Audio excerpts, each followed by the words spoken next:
Naam, hali gani ndugu mtazamaji? Ufuatao ni utabiri wa hali ya hewa wa saa 24 zijazo kuanzia saa 3 usiku wa leo kutoka Mamlaka ya Hali ya Hewa Tanzania. Langu jina ni Desderi Moses. Mifumo ya upepo inaonyesha kuwa upepo unatarajiwa kuvuma kwa kasi ya kilomita 20 kwa saa katika Ziwa Victoria, Ziwa Tanganyika, Ziwa Nyasa, halikadhalika na maeneo yanayopatikana katika mwambao wa kusini mwa Bahari ya Hindi.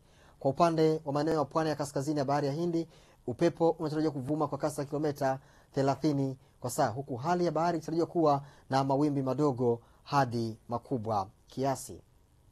Usiku wa leo ni matarajio yetu kuwa maeneo mengi hapa nchini yanatarajiwa kuwa na hali ya mawingu kiasi na makavu kwa ujumla, isipokuwa katika maeneo ya mikoa ya Kagera pamoja na Mara, ambapo hali ya mawingu kiasi inaambatana na mvua pamoja na ngurumo za radi katika maeneo machache inatarajiwa. Na hali ya ubaridi bado inatarajiwa kuendelea kushamiri katika maeneo mbalimbali hapa nchini, hususan katika maeneo ya nyanda za juu kusini magharibi, ambapo kiwango cha chini zaidi cha joto kinatarajiwa kufika nyuzi joto 8 katika mkoa wa Njombe.